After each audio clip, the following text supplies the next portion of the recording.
नमस्कार, आप देख रहे हैं स्वतंत्र खबर, जन की आवाज सच्चाई के साथ।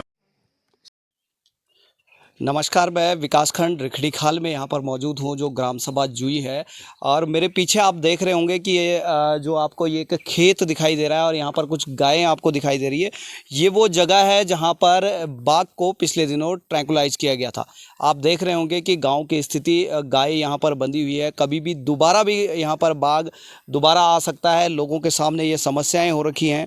और वहीं कहीं ना कहीं समस्या यह भी है कि जो बच्चे हैं स्कूल, जो इंटरमीडिएट कॉलेज है, यहाँ से 2 से 2.5 किलोमीटर की दूरी पर यहाँ पर इंटरमीडिएट कॉलेज है। तो इंटरमीडिएट कॉलेज में जब पहुँचने का रास्ता है वो जंगलों से होते हुए जाता है, तो कहीं ना कहीं बच्चों की सुरक्षा को लेकर के भी यहाँ पर ग्रामीण चिंतित हैं। वहीं जिलाधिकारी के द्वारा 28 तारीख तक जरूर विद्यालय बंद किए हैं, लेकिन कब तक विद्यालय को बंद रखा जाएगा और इस तरह बच्चों की शिक्षा एक बाघ के कारण प्रभावित होती रहेगी। वहीं हम कुछ ग्रामीण हैं, उनसे भी हम बातचीत कर लेते हैं कि किस तरह की समस्याएं यहाँ पर हैं। समस्याएं तो जी बहुत हैं। यहाँ पे गुलदार जो है बहुत दिनों से घूम रहे हैं। 4-5 गुलदार देखे हमने, इनमें से एक टैग रहे हैं। हाँ, एक तो हम लोगों ने जो है वन विभाग द्वारा बांधा गया है। जैसे कि उनको कहना है कि यहाँ पर बाघ की समस्याएं हैं, कहीं ना कहीं डर उनके अंदर ज़रूर है कि बाघ की समस्याओं से किस तरह का डर है, क्या माहौल है ग्रामवासियों में? यहाँ तो बहुत ही खौफनाक माहौल है। आप देख सकते हैं कि लोगों के चेहरे पे भी पढ़ सकते हैं कि कितने डरे हुए हैं। और एक नहीं, दो नहीं, 4-4, 5-5 बाघ हमने खुद अपनी आंखों से देखे हुए हैं। पूरे गाँव वालों ने, बच्चों ने देखे हुए हैं। और बच्चों के दिमाग में से तो ये खौफ जा ही नहीं रहा। एक दिन नहीं, कितनी बार एक दिन छोड़ के फिर दूसरी दिन में, फिर तीसरे दिन में, मतलब हमने दिन में 2-2 बार भी कभी बाघ देखे हुए हैं। खुद हमने इतनी मेहनत से, मेरे गांव वालों ने सबने उनको भगाया, खदेड़ा यहाँ से। किसी ने पत्थर फेंके, बहुत सारे जो भी हमारे पास हथियार हुए तो हम उनको यहाँ से लेके इन झाड़ियों से हमने हटाया उनको, लेकिन वो फिर भी दोबारा लौट के यहीं आ रहे हैं। तो देखो ये, अब ये देखो कि ये इतने छोटे छोटे बच्चे हैं और 4 किलोमीटर दूर पे हमारा हाई स्कूल है। बच्चे वहाँ जाते हैं पढ़ने के लिए, तो कैसे जाएंगे? जंगल का रास्ता है और इंटर कॉलेज है जहाँ 8-9 किलोमीटर दूरी पे है। तो आप सोचिए कि इनका क्या भविष्य होगा। और ऑनलाइन पढ़ाई तो करेंगे भी कैसे? ऑनलाइन के लिए बोल रखे हैं, तो लेकिन ऑनलाइन करेंगे कैसे, क्योंकि यहाँ नेटवर्क की सुविधा है नहीं। तो बहुत ही प्रॉब्लम है, इतनी प्रॉब्लम है कि हम तो रात में अपने को सुरक्षित समझ रहे हैं, लेकिन दिन में हमने बाहर निकलना ही है। और हमारी सुरक्षा के लिए ऐसा कुछ नहीं है यहाँ जो हम की मतलब अपना काम कर सके, कुछ भी काम। सरकार से क्या मांग है? सरकार से यही मांग है हमारे कि यहाँ बच्चों के एक तो स्कूल के लिए कुछ सुविधा ऐसे करे कि जो बच्चे स्कूल जा पाए, सुरक्षित जा पाए, और गाड़ी की जैसे व्यवस्था हो सके सबके लिए। तो ये, और जैसे तार बाड़ लगा सके हमारी सुरक्षा के लिए। और अगर हमारी सुरक्षा न कर सके तो हमें या तो विस्थापन कीजिए कहीं और जगह, और पूरे गांव को एक साथ करना होगा, नहीं तो हमारा रहना यहाँ मुश्किल है, बहुत ही मुश्किल। जैसा कि उनका कहना है कि सभी डरे हुए हैं, सभी सहमे हुए हैं और कहीं ना कहीं ग्रामीणों की मांग है कि यहाँ पर समुचित व्यवस्थाएं की जाए या फिर यहाँ से हमको विस्थापित किया जाए, और विस्थापन के लिए पूरे गांव को विस्थापन किया जाए।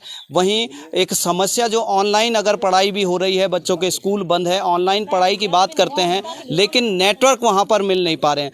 नेटवर्क नहीं हो पाना बड़ी समस्या है यहाँ पर। हमारे साथ कुछ और बुजुर्ग भी हैं, उनसे भी जानेंगे कि किस तरह का माहौल क्या माहौल डेला बेरे जा सब बितने जा सब टट्टी पिसाब रात परेशान हो रहा हमको हैं।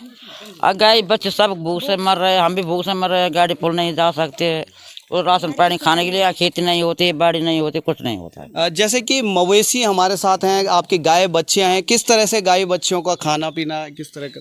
जंगलों से लाते थे हम घास उस काट के। अब गाँव में कुछ है नहीं घास, क्या देंगे? भूसा दे रहे, दिया था उन्होंने 2-4 दिन के लिए, वो भी खत्म हो गया। क्या देंगे हम? गाय को, बकरियां थी हमारी, वैसे बेच दी हमने वो भी।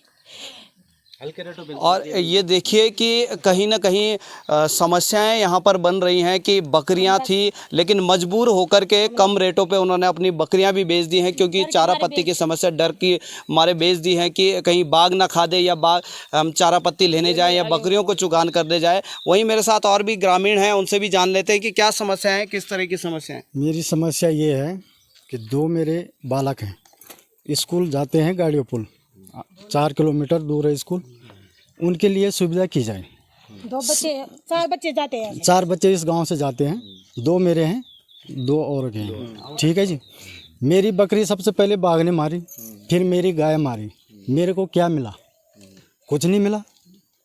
तो आज हम इतना डरे हुए हैं कि मतलब पूरा गांव हमारा इतना डरा हुआ है कि हम बाहर नहीं निकल पा रहे। तो हमें ऐसी सुविधा दी जाए कि जो हम अपना हम तो बेरोजगार आदमी हैं, हमें तो बाहर निकलना ही है, बकरी पालन करनी है, अपनी वो करनी है हमें, तो हम कहाँ से करें?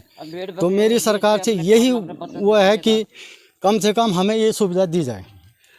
कहीं ना कहीं लोगों को जो आय का स्रोत है वो आय का स्रोत उनका बकरी पालन और गाय पालन है, जिससे कि दूध बेच करके बकरी पालन करके वो अपने आय को चलाते हैं। वहीं दैनिक दिनचर्या भी उनकी अस्त व्यस्त है। साथ ही साथ उन्होंने जैसे बताया कि बच्चे यहाँ से 4 किलोमीटर की दूर पैदल जाते हैं। उनकी सुरक्षा को लेकर के भी सभी लोग चिंतित हैं और उनका कहना है कि यहाँ से 4 बच्चे 4 किलोमीटर की दूरी पर जाते हैं और निरंतर मांग कर रहे हैं सरकार से कि हमें या तो सुरक्षा प्रदान की जाए या हमारी व्यवस्थाएं सुव्यवस्थित की जाए, जिससे कि आने वाले समय के लिए भी ये पूरा जो उत्तराखंड है, उत्तराखंड के जितने पहाड़ में रहने वाले जितने भी गाँव हैं वो सुरक्षित रह सकें। वहीं मेरे साथ और कुछ महिलाएँ भी हैं यहाँ की, मैं उनसे भी जान लेता हूँ कि किस तरह आप लोग यहाँ पर जीवन यापन कर रहे हैं, क्या व्यवस्था है, बाघ से क्या खतरा है? बाघ से तो खतरा हो ही रखा है, सबको ही हो रखा है, सब डरे हुए हैं, कुछ काम भी नहीं कर पा रहे, घास लकड़ी कुछ नहीं लेके आ रहे। और बच्चे हमारे स्कूल यहीं आते हैं जुई गांव में, तो उनको भी मतलब छोटे छोटे तो हमारे बच्चे हैं, उनको लेने के लिए भी आना पड़ता है, छोड़ने तो अब स्कूल भी बंद हो रखे हैं, कैसे हम उनको स्कूल भेजेंगे? अब ऑनलाइन का सिस्टम आ रखा है कि मतलब छोटे से बच्चों को ऑनलाइन पढ़ाई करानी है, तो कैसे कराएंगे हम? एक तो नेटवर्क प्रॉब्लम यहाँ इतनी है कि मतलब दूर दूर जाना पड़ता है फ़ोन करने के लिए, तो कैसे मतलब उनको ऑनलाइन पढ़ाई करा सकते हैं? डिजिटल इंडिया की बात लगातार उत्तराखंड ही नहीं बल्कि पूरे भारतवर्ष में डिजिटल इंडिया के बारे में तमाम वायदे किए जाते हैं। वहीं सरकार के दावे डिजिटल इंडिया को बढ़ावा देने के लिए तमाम बातें की जाती है। लेकिन जो रिखणीखाल ब्लॉक है वहाँ के जुई गांव में हूँ और आप ग्रामीणों की बात निरंतर सुन रहे हैं कि यहाँ पर नेटवर्क की उचित व्यवस्था नहीं है। विधायक भी भाजपा के हैं, वहीं मुख्यमंत्री पुष्कर सिंह धामी की सरकार प्रदेश में है और केंद्र में भी भाजपा की सरकार है, लेकिन यहाँ के जो ग्रामीण हैं कहीं ना कहीं उनको एक बाघ का डर, उसके साथ साथ तमाम कठिनाइयों का यहाँ पर सामना करना पड़ रहा है। क्यों ना आखिर यहाँ का लोग पलायन न करे, क्योंकि अगर उनको सुविधाएं मिलती है तो वो ज़रूर अपने गांव में रहना चाहता है, लेकिन जब इस तरह के हालात होंगे तो ज़रूर वो पलायन करने को मजबूर होगा। मनीष कुकसाल, स्वतंत्र, रिखणीखाल से। अपने क्षेत्र की खबर के लिए चैनल को सब्सक्राइब करें, बेल आइकन दबाएं। सबसे पहले खबर को पाने के लिए